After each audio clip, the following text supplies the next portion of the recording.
Bonnie Billings. Here. Bradley Young, Here. Brandon Pertain, Here. Shannon Martell, Here. Jason Evans, Here. Renata York, Here. Shanda Golden. Madam Chair, we do have a quorum. Okay, let's stand and do the pledge of allegiance. I pledge allegiance to the flag of the United States of America and to the republic for which it stands, one nation, under God, indivisible, with liberty and justice for all. Okay, we're going to start with general public comment, and I've got a stack here, and I just want to make sure that, is there any more out there? No? Okay.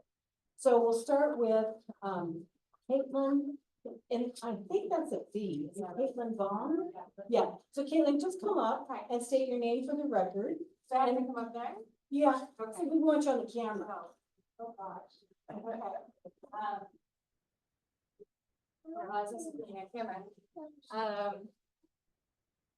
Just up here? Yeah, so the camera can see. you. This- So people okay. on Zoom can see you.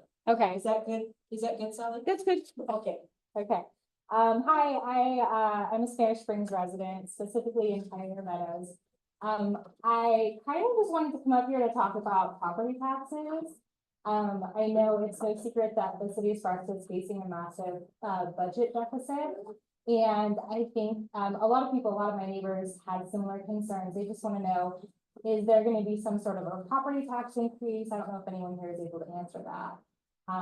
But just wanted to throw that out there, just been talking to some of my neighbors and asking what everyone's been talking about.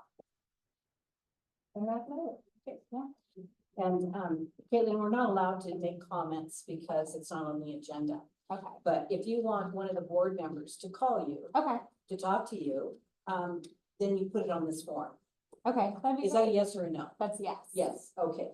We'll make sure we get Thank it. you. Next person is Paul Augustina. Oh. Oh, okay, sorry. Augustini. Augustini, okay. And state your name for the record. You're good. It's Paul Augustini and my wife and I have a place up here off of Hubble by La Posada. And I know a lot of this community is somewhat up in arms over the mass development that's been taking place for the last 10 or 15 years. Seems to have gone a little bit astray, I think, of what people envisioned this neighborhood to be. I think a lot of us moved here with the idea that this was a residential community. And only to find a lot of commercial construction taking place, especially things like warehouses. And I don't know who in here would have done this, but I doubt people bought their homes in here hoping a warehouse was going to be built in their backyard or in their neighborhood. And the resulting 18-wheelers that are going to be driving in and out. And I know there isn't much you can do about people that bought this property 20 years ago and now they're developing it, it's their property. But I would hope that there would be some things that our representatives, maybe on the city council or maybe some influence here, could put some little caveats into the development that if a warehouse is going in, let's have some 25 or 30-foot trees planted all around it and not trees that lose their leaves in the winter. I'm talking about trees that will be green all year round and kind of obscure the blight that's there. And I'm hoping that, in fact, I'm pretty sure a lot of people here feel that way. I guess if we all talk to whoever we can talk to in the city council or write letters, or maybe you could even have speakers that could move in that direction, attend this meeting. And that's it, that's what I have to say. And I'd like to see us do a better job of making acceptable development. Thank you. So, Paul, did you want board contact? That's fine. Okay, I'll put yes. Okay, next speaker is Dan, but I can't read your last name. Is it Ross? Ross, okay. Hi, my name is Dan Roth. I live out in Spanish Springs area on by Vista, Hubble as well. And I'm here to talk about, bring your attention to what's happening at Spanish Springs Canyon, the area just south of Golden Eagle Park. It's a nice open space, it's BLM land. I've been riding my bike up there since I moved out here in 2005. And I took a little break from it and now I'm back doing it. And I come to find that the area's basically been trashed by target shooters. And I don't really have a problem with target shooting itself. I used to go up there and people would target shoot here and there. But now it's been overrun with target shooters. And so, and it's become a very unsafe place to be. I'm okay with target shooting as long as people are being safe and operate within the legal ordinance, and most of all, pick up their refuse after they are done. There's trash and debris everywhere. I've gone to some areas, there's trash all over the bike trail. There's a single track bike trail that goes up the west side of the canyon. There's trash all over that trail now. There's a spot where it was, I think, originally a fire break because there's a fire up there, and now people are driving up there and shooting across the bike trail. And it's completely polluted with debris, and I have photos of it. If anybody cares to look at it, this is just one spot where people have left all their target shooting trash, home appliances and that sort of thing. There's ricochet bullets happening out there. The canyon is basically a lava flow, an ancient lava flow, and so there's a lot of rock out there, and I hear ricochet bullets all the time. One time I was out there, ricochet bullet flew right over my head, and I heard it just whiz past me. People are shooting too close to the homes. There's new homes going up next to the softball fields. I think they should be shooting a good distance away from just the softball fields themselves, because those places are very well populated in the daytime, especially Saturdays and Sundays. I've measured the area on the Washoe County GIS maps, and I found that these areas are only about 4,000 feet away from homes, but people continue to use those spaces and pollute them as well.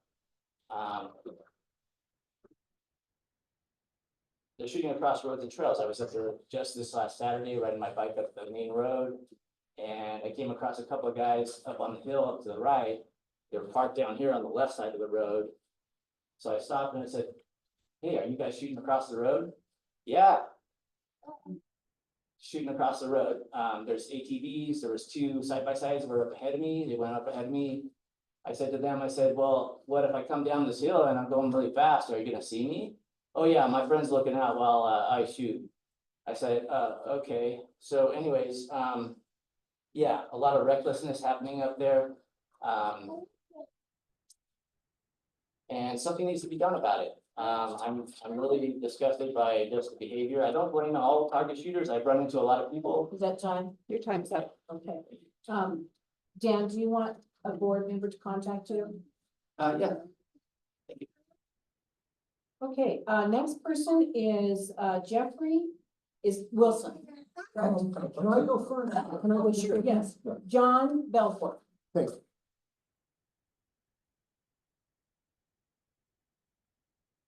Yes, my name is John Belfort. I live at 300 Para Springs Road. I'm sorry to say that myself and Mr. Wilson have each filed a $5 million claim against Washoe County due to the public corruption and what is amounted to racketeering having to do with the Nevada Lands Bill, the toll road, real estate developers out in the Palomino Warm Springs area. This situation's been going on. I'm basically being attacked for uncovering and reporting crimes after we've submitted a 1,500-page criminal complaint detailing the activities of former officers of the Wilcox Ranch Property Owners Association and current and former Washoe County employees. Now I also find out that my county commissioner, who I sought help from in this matter, had a conflict of interest. 2 weeks after I was attacked, June 6th, I noticed a large amount of earth moving equipment being moved onto the adjacent property to mine. located at 0 Para Springs Road. They then proceeded to do a large amount of unpermitted grading and altered a waterway with absolutely no permits, no environmental studies, while I'm being attacked by code enforcement. This is just an egregious situation that if Washoe County wants to purchase my property, the price is $1.8 million. If they think they're gonna racketeer me out of this, it's just not gonna happen. It's an impossibility. Tomorrow at the County Commissioners Chambers, 9th Street at 1:30. I've posted this on various social media platforms. Be glad to give anyone a copy of it that would like. I've disseminated a few in here. We're having a meeting of the Board of Adjustments. They're refusing to extend my remaining 2 building permits where I was COVID impacted and derailed my plans somewhat of my building up there. I have now discovered that they want me off my property, so time's up. Thank you. Okay, next is Jeffrey Wilson, and I wanted to ask you, did you want board member contact? If they would like to, I'd be open to contact. My name is Jeffrey Merritt Wilson. I'm gonna go off on Mr. Belfort's. I was elected as a secretary treasurer for Wilcox Ranch Properties Owner Association. And I'm also a member of the Wilcox Ditch Company. As Mr. Belfort referred to the waterway obstruction, and we went out today and I took a look at it. I came in town. They had blocked the waterways of a waterway that goes into a pond. But the other thing I want to add is I was elected as a secretary treasurer for this association. And there was a lot of infighting going on and nobody wanted to do the job. I took the job. I got the books. As soon as I got the books, I could see that there was at least $50,000 worth of unaccounted money. And it was so bad that I made a sheriff's report back in 2020. So this has been going on since we bought the property since 2017. I made the report, wrote a criminal claim, gave it to the district attorney, the sheriff's department, everybody, the attorney general, secretary of state, they all have it. Then the attacks started on me, okay? And there's 80 some odd property owners out there, and all I was trying to do is protect the property owners. So, I was threatened by one of the members, and he threatened to bury myself and Mr. Belfort when we started uncovering this. And then immediately they turned me into the Secretary of State for a Class C felony. So I beat that, and I turned it around on him because I have all the books and records in my possession, all the crimes that have been going on.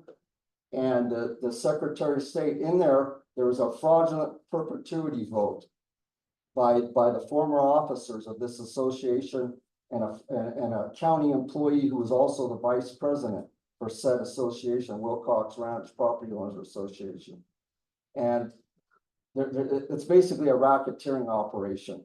The Secretary of State is now, they've been informed, and I filed a habeas corpus on them in federal court, and they did nothing about it. And I made the claim and I swore it off that the perpetuity vote was fraud, saying that this thing exists forever. We bought the properties, you know, relying on our title. The title is defective, okay? Since we bought the property, they're doing nothing about it.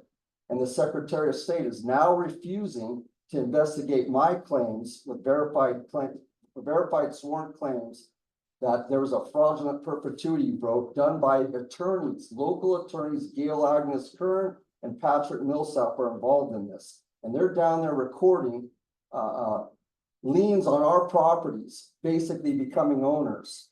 That if you don't pay, we take your property and we have all the evidence of it. them taking property. Jeffrey, did you want, a board member? Yes, to they can contact? call me, Okay, and I'll tell you, none of them have responded to any of it, including Mary Canderos, the Chief District Attorney. She's in dereliction of duty. time is up. Thank you. Okay, so everybody. now we're gonna move to public safety updates.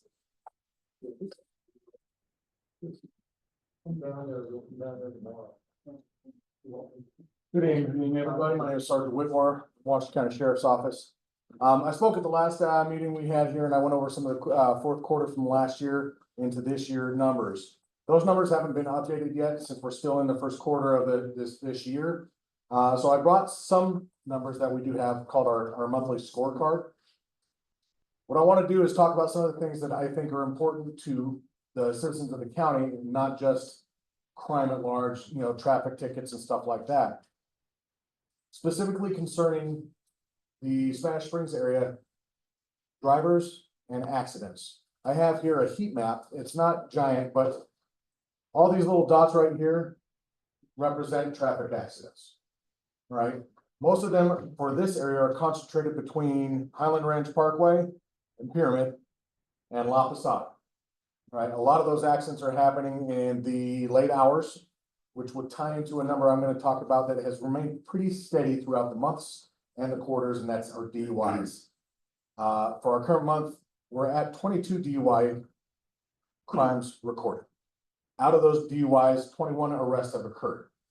Why that one numeral difference could occur is somebody may have called in, hey, I think this person is drunk driving, called them in on the road, said, hey, this person is swerving in between cars, they're unable to maintain a lane, or there was alcohol in a car and we found it crashed out on the side of the road and we're like, okay, we think this was DUI. All those could be contributing factors as to why that number is different. But with those 21 DUI arrests, it fits with what the sheriff's trying to do. And it sounds weird when we say we want more DUI arrests, because it sounds like, hey, we want more DUI drivers. But what we're doing is we're telling our deputies, we want them to make those stops, be investigative in their proactive approach to their traffic stops. If they see that tail light or they see this unregistered car and they can develop a DUI out of it, we want to prosecute those cases to deter that behavior. So we've done a good job of making sure we're making more DUI arrests than we have been. As I spoke last time, our numbers of personnel are still low though. We're still recovering from the 2008 hiring freeze, COVID and turnover, retirements and everything like that. Drug offenses are still big. We had 35 arrests regarding drug offenses alone. All right, that is not robberies or burglaries. That is purely, this is a drug case. That could be a subject stop on the side of the road, consent to search, and next thing you know, we have methamphetamine or fentanyl overdoses resulting in something that was worthy of an arrest. Typically, if somebody's overdosed, we treat them medically prior to arresting them. We don't try to arrest a person that almost just died in the living room floor.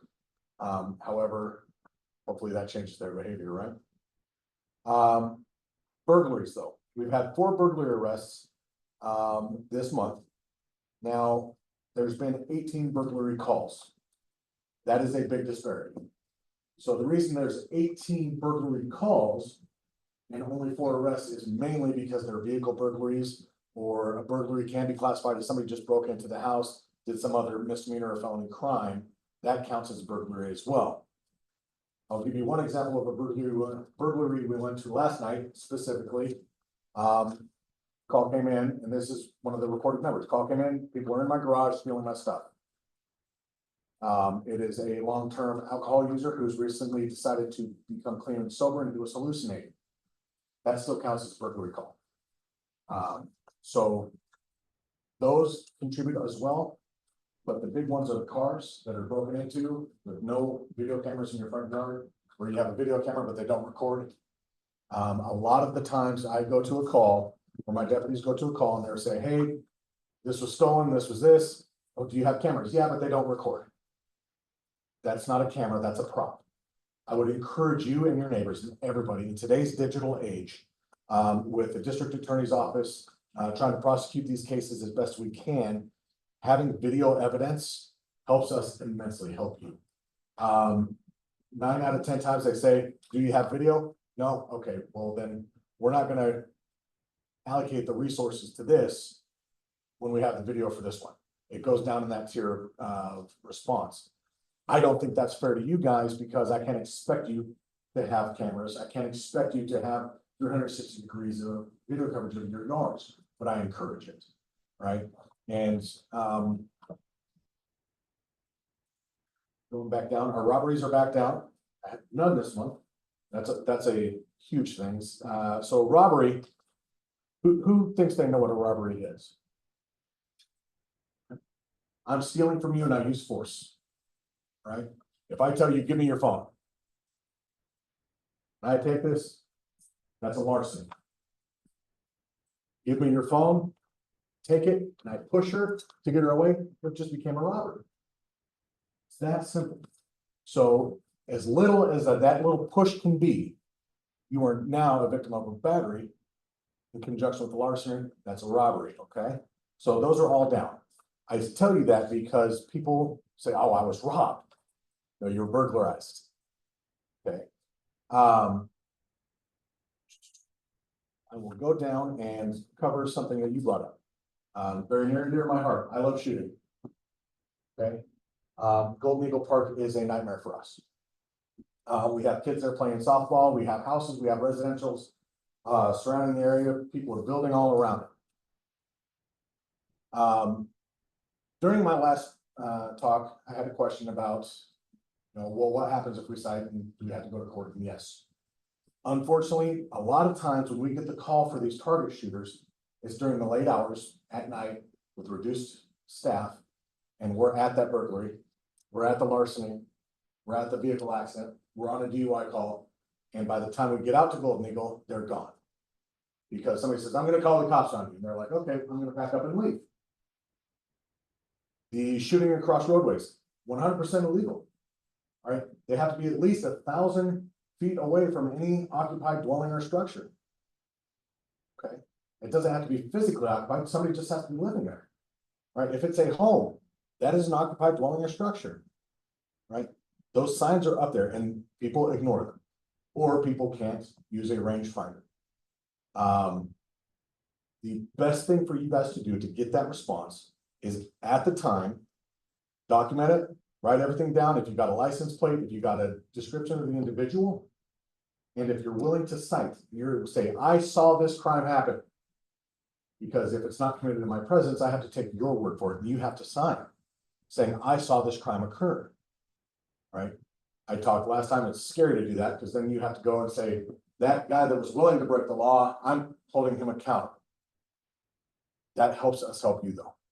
Okay, so with the trash, if you see people out there and they're going out there with a load of stuff in the back of the truck, they're not going out there to have a yard sale, they're going to dump it. Calling an illegal dumping actively in progress. We can get deputies up there for the illegal dumping. Now, if we go up there and it's not illegal dumping, they're using it for targets, now we can address that because now we have the possibility of another crime being discovered. Much like a traffic stop, if I pull you over for a tail light, and I get up to the window and I see a twisted T on the floorboard, whether it's an old can that you just were at a party and you threw it in there to not litter, I now have the authority to investigate the possibility of that crime. Same with if I'm calling in that illegal dumping call, you see a bunch of trash in the back of the car, they're not going out there to have a yard sale, like I said. They're gonna shoot it, and they're gonna leave it. Let us know that, and that way we can get deputies out there. Many of you, I'm not assuming anybody's retired or not, but work during the day. So this is happening at the end of the workday or on weekends when ball games are going on. You're there with your family, your friends, and your kids. Make the moment, make the call the non-emergency number, call it in. That's how we can get out there. But I need you and your friends, family members, your neighbors to remain steadfast in saying, I'm willing to stand up and do the right thing. Okay. It's hard, it's scary, but I promise you, that's the only way that we can hold people accountable. Because if we in this room are afraid to hold people accountable, they're winning already. Thank you very much for being here. We really appreciate that. Did I have any questions before I leave? Yes, ma'am. if that's not going on immediately, can they report it through the app as under the illegal dumping and submit pictures and that stuff? Does that help Absolutely. you guys? Absolutely, because those photos and those pictures, they give me the teeth to go up and, hey, were you up there at Golden Eagle? Oh, no, I haven't been up there. Okay, well then who was driving your car? And I can hold them accountable in that regard because now I have evidence saying contrary to what they are, and they're now being deceitful in their statements to me. Right? When I catch somebody in a lie, that is like landing the biggest fish off the boat that I can. Because if I can catch you in a lie, I can prove that you're being deceitful and you're more than likely to have committed that crime. And I can send that to the DA and say, they were deceitful to me on my face. I have it on my body cam. I have video, picture evidence of them actually committing this deed. Hold them accountable. Okay. I hope that helps you out a little bit. I understand the frustration. I appreciate you addressing it. Thank you very much. Folks, have a good night. All right, so we're going to, I forgot item 4, and that is to approve the minutes. Thank you, Sharon. You're welcome. So, do we have an approval of the minutes for February 5th? Is there a motion to approve the minutes? Make the motion to approve. Okay, second? Okay, so we have now approved the minutes from February 5th. So the next, topic is our preserving the past and planning for the future. And so we have Ms. Shawn Devon, who's the cultural resource manager, and the tribal historic preservation officer, and Candace Stello, which is the AICPG director and planning and community development department of the Reno Sparks Indian Colony. And was Chairman Doug? Yeah, we wanted to acknowledge that our chairman is here this evening, Mr. Chairman. Doug? Yeah, and then, would you like to be up here in the camera so they can see you? I could come up and just say a couple words. Okay. Thank you so much for being here. Thank you. Good evening, everybody. My name is Chairman Darrell Gardapi. I'm the chairman of the Reno Sparks Indian Colony. As many of you know, we have land up here in Hungry Valley, and we have land downtown in across from the Grand Sierra. Glad to be here again with Spanish Springs Cab. We were partnered with you guys in the early 2000s against the oil drag company. If any of you could remember that. They wanted to build a mining pit up there in the valley and run their trucks down the road past the high school. But glad to be back, and thank you for inviting us to do a presentation. Thank you, Chairman. I know when we sat down, I said, oh my gosh, I remember these meetings, so. But thank you, I'm LaShawn Eben. I manage the cultural resource program for the Reno Sparks Indian Colony. I'm also the tribal historic preservation officer. So Good evening, everybody. Candace Stoll, the director of the Planning and Community Development Department, Reno Sparks Indian Colony. So thank you for inviting us. It took a little bit for us to get here. We want to talk a little bit about our tribe. We want to talk a little bit about who we are. You know, we've been here for thousands of years, so we get 20 minutes, so bear with us. Okay? All right, so you can go on to the next. Really quickly, we want to talk a little bit about the topics with you that we're going to describe tonight and present to you. Is about our tribal nations, not only here as the Reno Sparks Indian Colony, but also in the state of Nevada, the Great Basin. We won't talk about all of them, but we kind of want to show you how we're all related.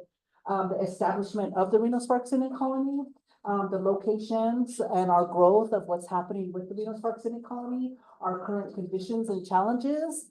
As we hear the challenges as well, it happens within any government boundary. And also the 2040 comprehensive plan that we are currently working on. So I want to talk a little bit. So I'm very handsy and like to be right here. And I know I'm supposed to be in front of the camera, but we want to talk a little bit about Nevada. In traditional society, we didn't have fences, boundaries, and lines and realty. That's a new thing, colonization. I want to talk a little bit about, we have Southern Paiute, Western Shoshone, and Northern Paiute, and then the Washoe tribe. We're all related through our languages, through the waterways, through our traditions, our ceremonies. We're all related, but we've all been put in different little categories. So these are the traditional categories of who we were, having the traditional names upon the land. So I'm not going to go too much into it, but I just wanted to show that We all lived in bands, we all lived throughout the Great Basin. Not saying this was our land, this was yours, but we were all related. We did, we were like sometimes in bands, but always around. We knew where the water was and we knew where the food was, because there was lots of water and food. We've been in contact not as long as the East Coast, so we would say maybe 150 to 200, well, 200 years, time's flying. Because when people were traveling over to the gold, they were bypassing Nevada. They wanted the gold, and they came through Nevada and they thought, what is this? They didn't realize how beautiful the water, the food, and so forth,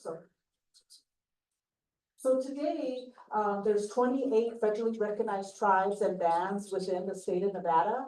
And those bands still relate to the Western Shoshone, Southern Paiute, Northern Paiute, and the Washoe people. We are one of those 28 bands. The Reno-Sparks Indian Colony represents Washoe, Paiute, and Shoshone, but that's our membership and that's our descendancy. So we don't represent all these tribes. We're just one of those 28 federally recognized tribes. I want to talk a little bit about the establishment of the Reno-Sparks Indian Colony.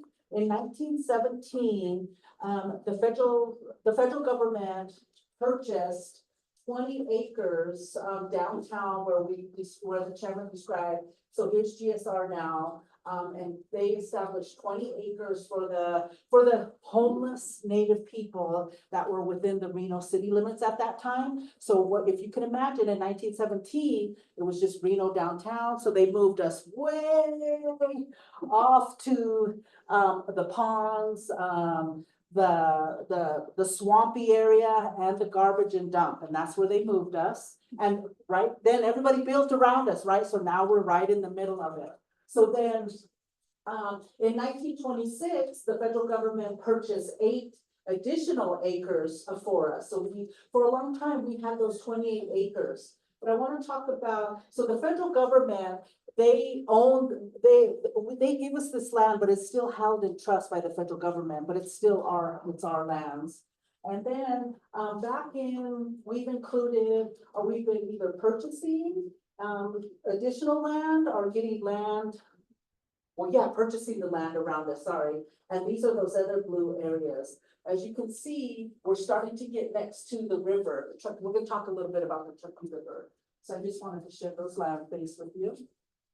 And right here is the Truckee River. So because we purchased those lands next to the river, we also have our tribal health clinic that not only services our tribal members, we also serve the urban population of Reno and Sparks area, not the Native Americans in the urban population. So the Truckee River, as you guys may know, flows 127 miles from Lake Tahoe through Reno and ends in Pyramid Lake. I'm sure we love that. I heard some fishermen in here earlier. And the Truckee River was, even though it's named the Truckee River, Native people did not have one name for the river. They talk about the mouth of the river coming from Da'ao and then coming down. And all throughout the Truckee River, there's places along the 127 where the big fish were, where maybe a certain family fished, where maybe something traditional was in that area.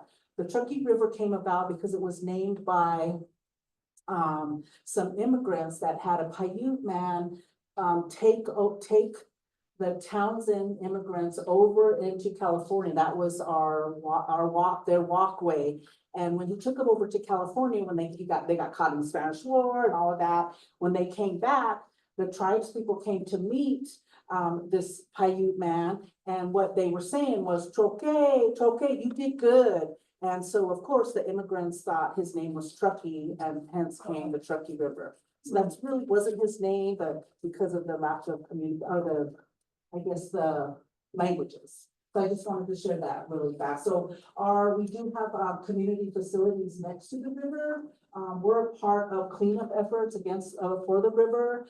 The river is a traditional cultural property, very important, because we know that without that river, we would all perish, and not just Native people. It would be everybody. We really rely on that river. So it's important to be connected to it, not only traditionally or culturally, but it's really important to be connected to that river in a way to tell your generations to come that that water, without water, we'd be sad. So never let the Truckee River not flow. We have some history here, as you guys know. This is probably in the later century, and who our relatives are, who our people are. We still use our cradle boards. I look at this and I feel pride. I just feel like, oh, they went through a lot you saw the bigger map at the beginning of all the things that happened to Native people, and we're still here. So I really acknowledge, we want to acknowledge our ancestors. So we always get that photo up, put that photo up of our people. And then of course, downtown, starting in 19 and on, we started to build our homes in that 20-acre area. Then later on in the 8 acres in our homes, we just, sometimes we had government subsidy, and then sometimes we didn't. Sometimes, Native people, we would just adapt. We would adapt, and whatever we had, if it was the resources from the land or whatever we needed, we would build our homes, and we lived and became a community.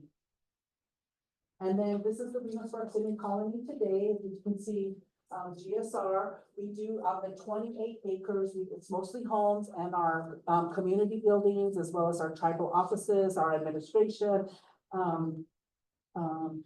and what else? Just homes, community. Sorry.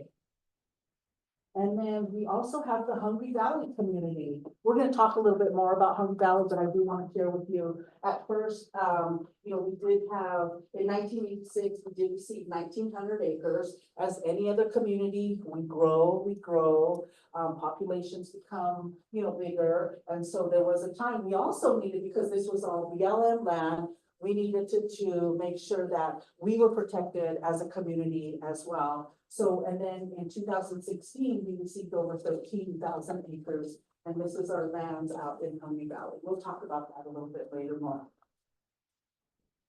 And today, this is our tribal government. Very happy that our chairman is here. So our chairman, we have a 9-member tribal government with a chairman, a vice chairman, secretary, and then a treasurer. And then, of course, then the members. They're like any other government that we have, that we provide the same services. We have a tribal police that comes up and gives reports.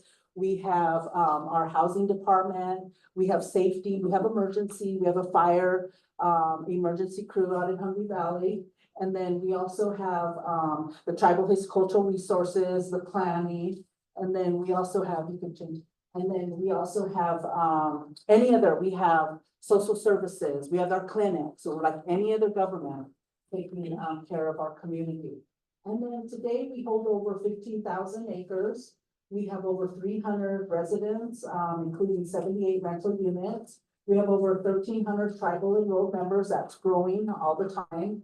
And then we also employ 386 folks, and the majority of them are tribal members, but they're also non-tribal members. We have economic development of smoke shops. You see one here.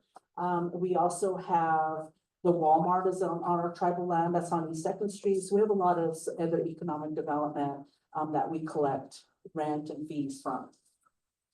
And then we also collaborate a lot with our local CAS, but that's community. But I want to talk a little bit about this, and we're collaborating with a lot of federal agencies, and that's part of what my job is doing government to government consultation in regards to cultural resources. So I work a lot with archaeologists and federal agencies when there's anything to do with the PARAs. They're very important to us too. And anything in the ground, so our Native American ancestral past. So I'm working on reviewing and responding and monitoring to these projects that impact our culture. That's my job. And also the federal government has a fiduciary responsibility to collaborate and consult with Native American federally recognized tribe. They just have that either through treaties, even though our tribe does not have a particular treaty, but through the Constitution, the United States Constitution, all of that. It's very important that they recognize tribal governments, but that they also give that respect to us as well as a federally recognized tribe. So I'm not gonna read all these to you, but you can see, we work with Army Corps, BLM, it's not just one BLM office, there's several BLM, Carson City Field Office, Eagle Lake is Susanville, Carson City, Stillwater, all of those. We also work with the National Park Service, Housing and Urban Development, US Forest Service. We also work with a lot of state departments, Nevada Department of Transportation, Nevada Department of Wildlife, the State Historic Preservation Office. So we're doing a lot of collaboration. That's just to mention a few. We're also very involved in our community relationships. Sorry, we haven't been to the Spanish Spring Crab, but it brought back memories when we did walk in the door. And we do our best to try to get out there. We do work with, let's see, One Truckee River, Our Town, you guys all know about Our Town, Washoe County Citizens Advisory Board, City of Reno, City of Sparks, Truckee Meadows Water Agency, RTC, Regional Transportation, Washoe County School District, civic organizations. We do our best to have either our departments in one of these agencies, or we're always collaborating. And a lot of collaboration is consultation as well. And then,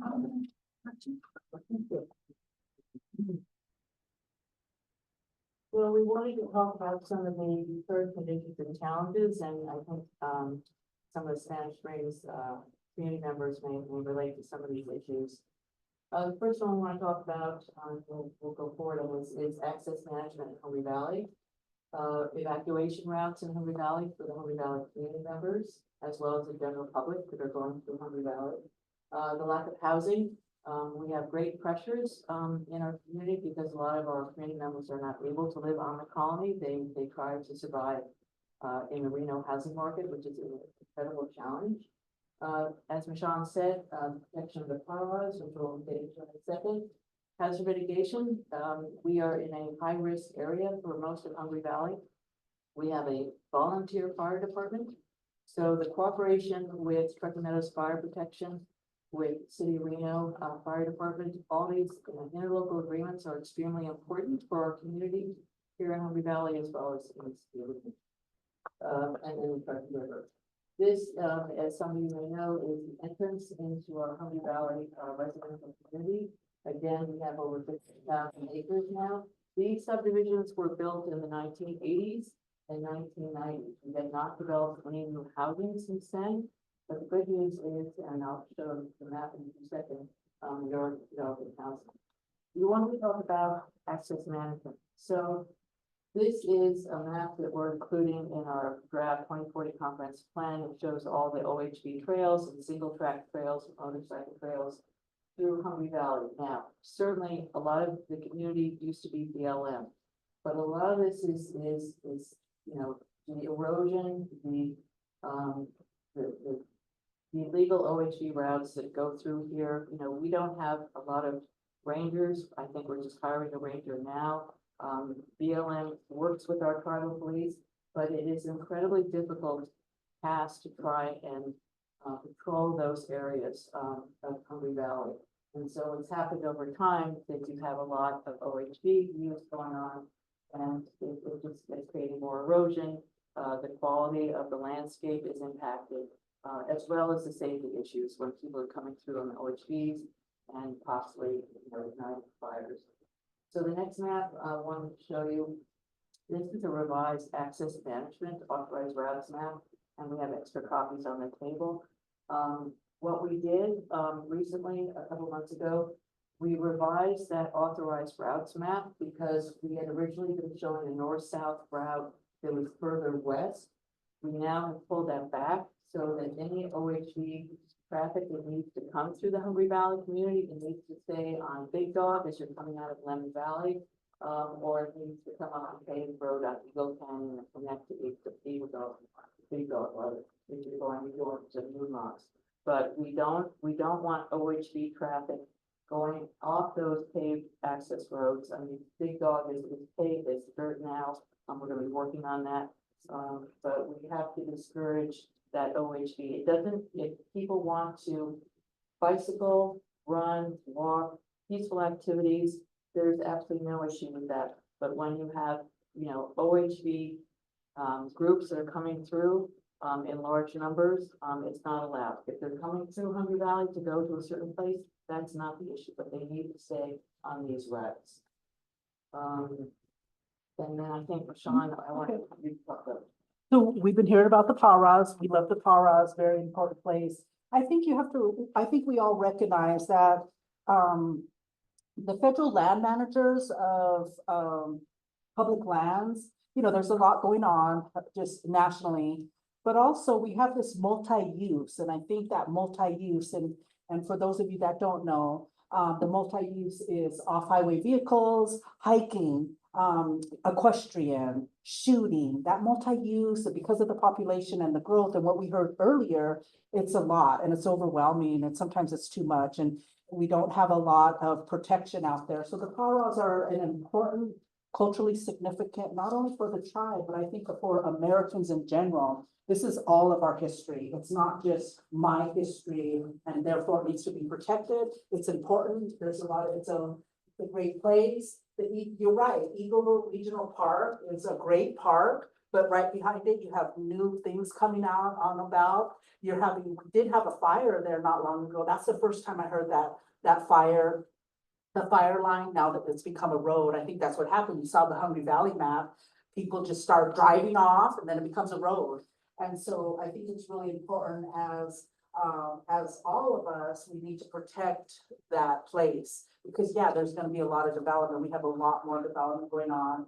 So, we are in support of a lot of the Truckee Meadows Public Land Management Act. And that is a big portion of creating something that's bigger than an area of critical environmental concern, that ACEC. It needs to be a deeper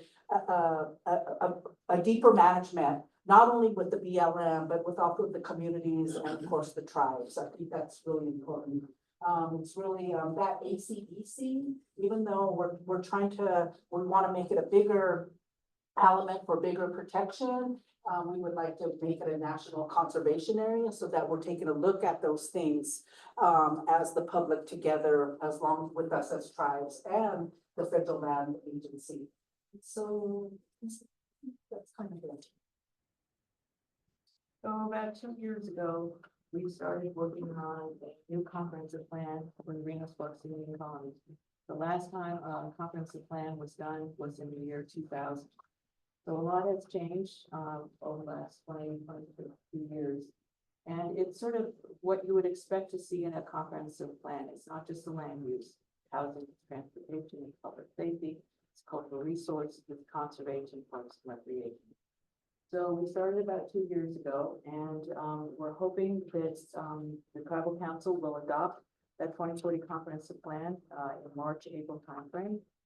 And the thing that's exciting for us is it allows us, with the analysis, the surveys we've done with the community members on all these different elements, it allows us to go to the council and the community say, we understand a lot of the issues, and here are some recommendations, specific actions to address those issues, whether it's public safety, whether it's housing for our elders, whether it's transportation safety issues, not only up in Hungry Valley, but also in our region.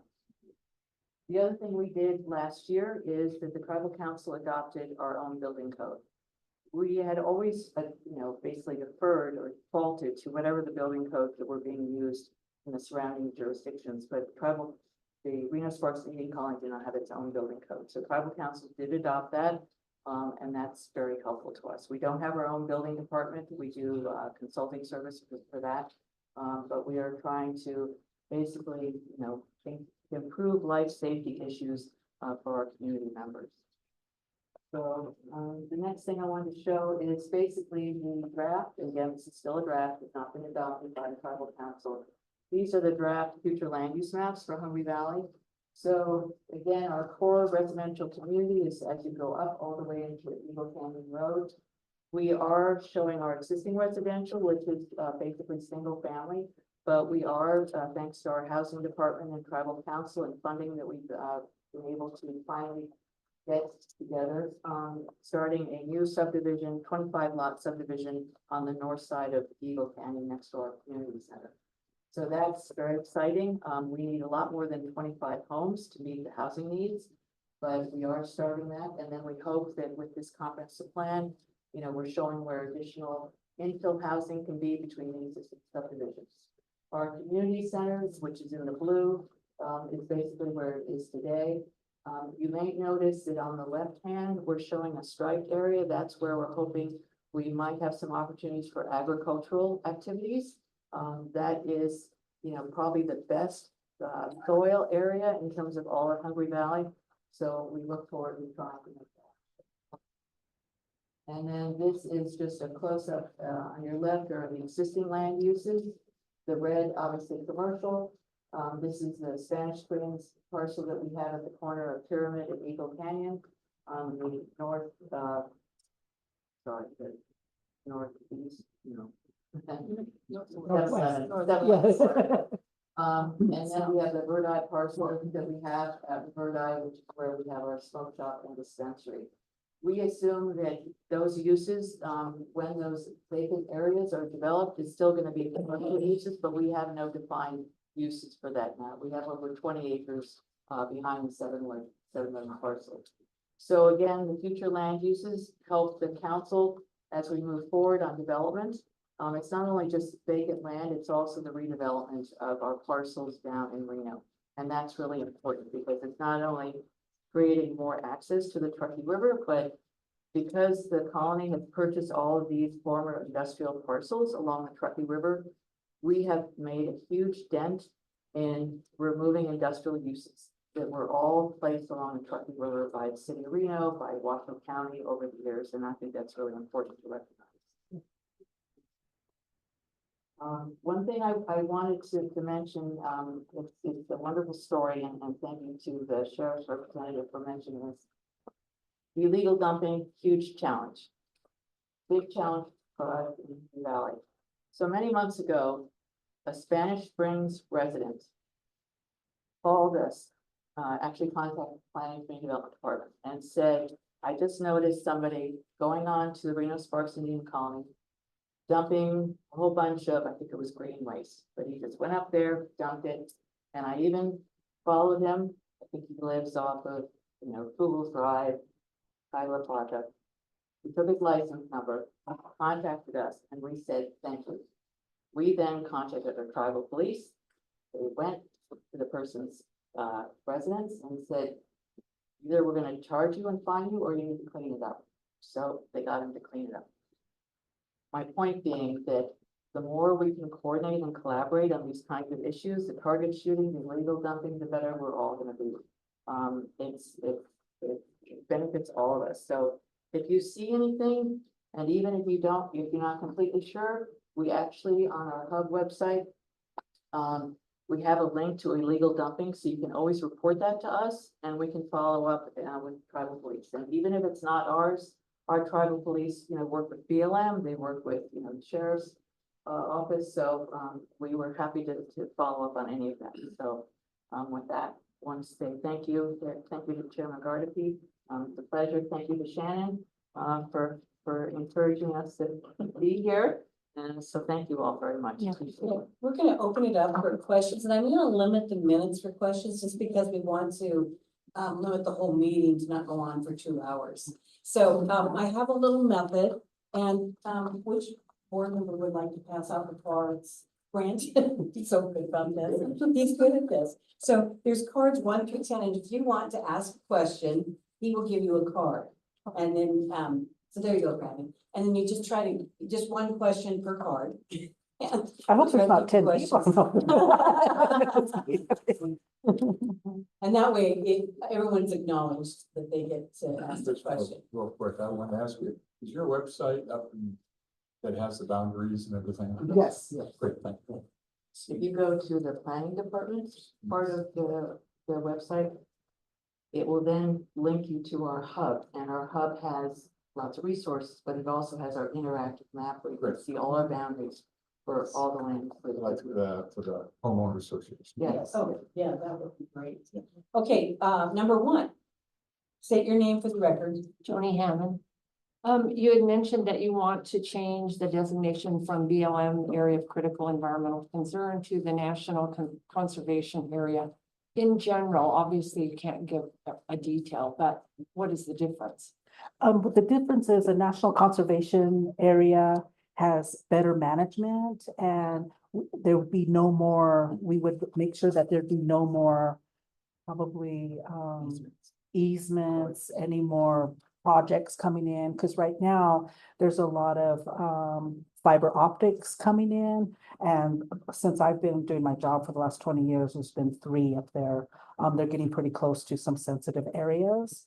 And so, and then a management that would be, it's just a higher class. The ACEC, what's designated currently in area of critical environmental concern is everything is still, it doesn't really, they'll take a look at sensitive and they still, and it's still, projects are still going through it, so. Who makes the decision on that? So the Truckee Meadows Public Land Management Act, because that would be Congress. Okay, number 2. Thank you. Janet Hand. I have some friends who live over in Lemon Valley and they typically come across Chickadee, hop on the OHD road and then drop down to what looks like your emergency evacuation route to get over here to Spanish Springs. I'm gathering you don't want them to do that on the emergency access road. So, we know there's a lot of commuting back and forth on that east-west corridor.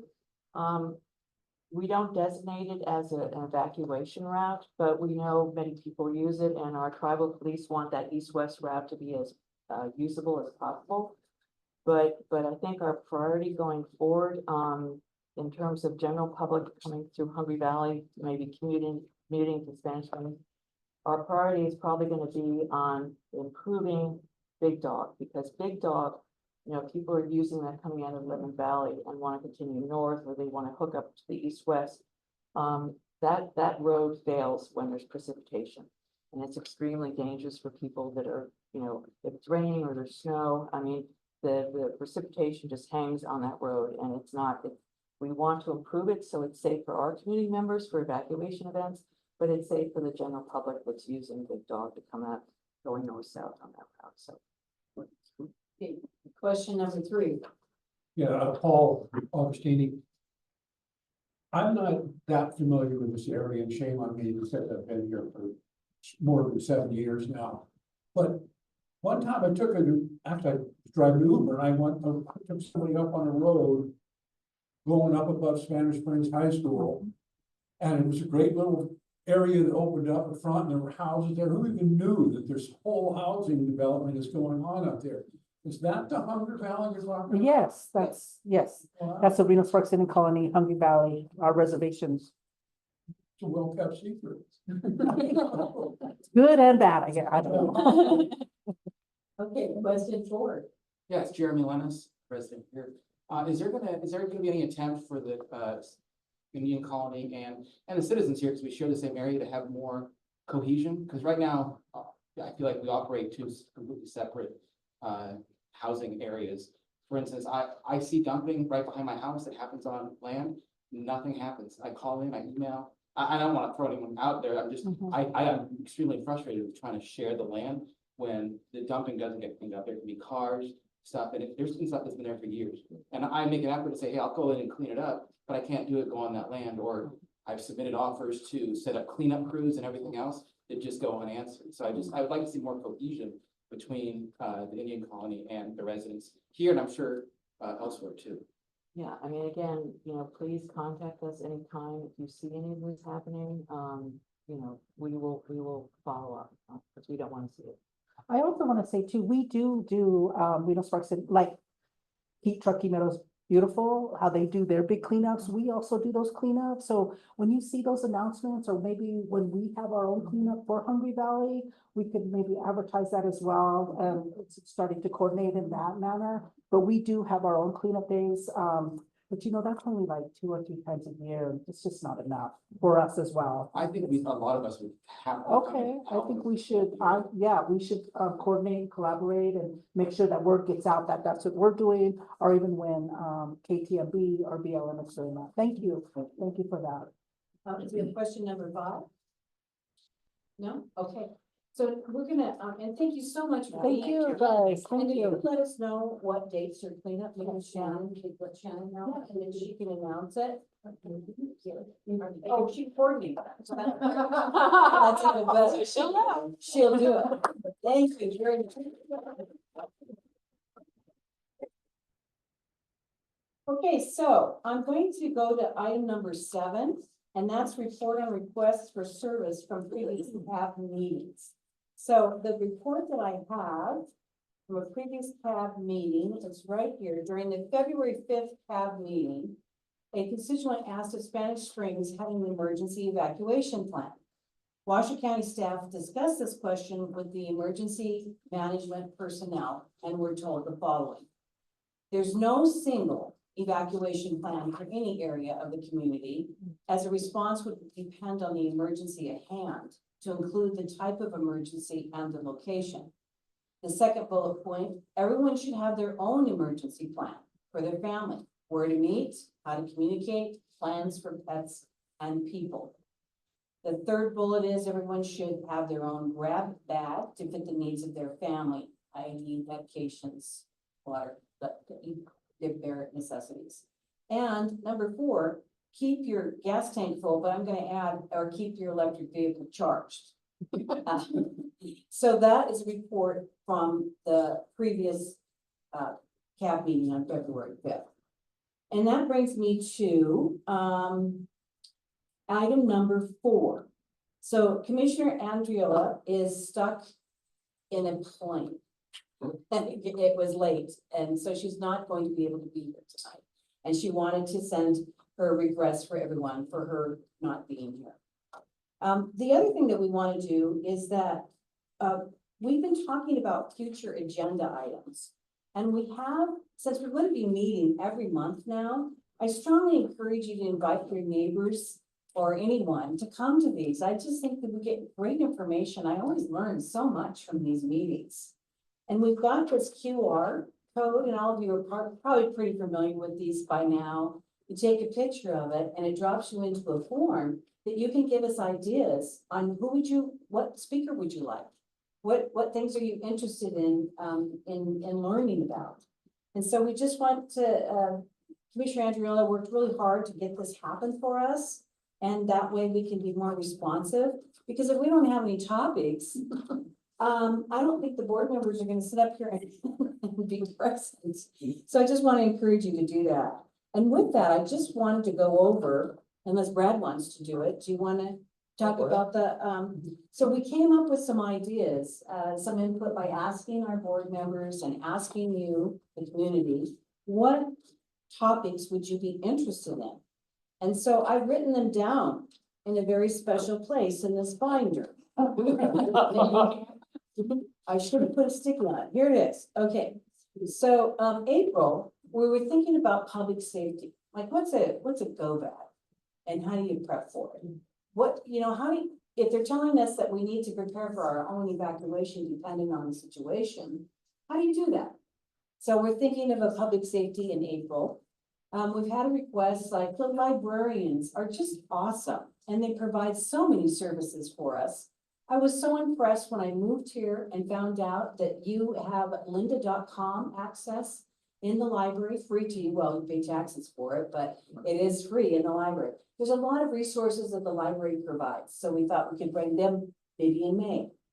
And then in June, we know that the traffic is a big concern for all of us. So we like to bring the Nevada Department of Transportation back. They've been here several times, but we'd like to bring them back with updates. And the same thing with the regional transportation. We want them to come back. And then in July, we thought we would have some speakers from the CERT. The CERT helps you again with emergency situations. You know, who knows what CERT stands for? Do you, Brad? Community Emergency Response. There you go. Community Emergency Response Team.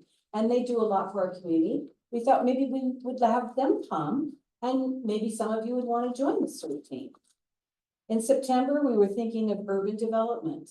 That came up. We have had the Planning Commission and a big urban development, but the Spanish Springs has a master plan that's been in place for about 20 years. And so maybe we'll bring them in September. These are just all ideas. October, bring the RTC back.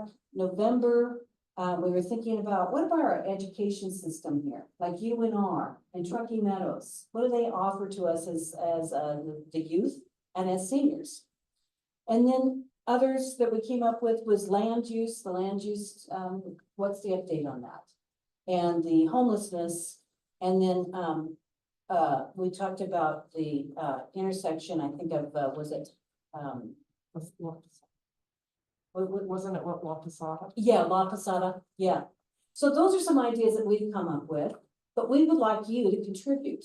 And so if you could just take one of these QR codes on your way out and add to our list. Our list is pretty limited, and I'm sure that you or your neighbors have some things that you would like us to talk about or bring a speaker in. Now with that, I'm going kind of fast because I'm really trying to make this meeting less than 2 hours. So, and we did that. I should put my glasses on. And now we are on item number 9. But we don't have any requests to speak on item number 9. So I'm going to go back to item number 3. All of you that said you'd like to hear from a board member to call you or talk to you more about what you were concerned about. We do not yet have your contact information on this form, but we will at the next meeting. So for now, before you leave, if you said you wanted to hear from a board member, you need to give us your phone number or your email or how you want to be contacted. So with that, we have a motion to adjourn the meeting. My motion to adjourn the meeting. Second, I'll second that. We're done. 7:06. Pretty good, huh? And thank you very much for coming. Don't forget to give us your contact information.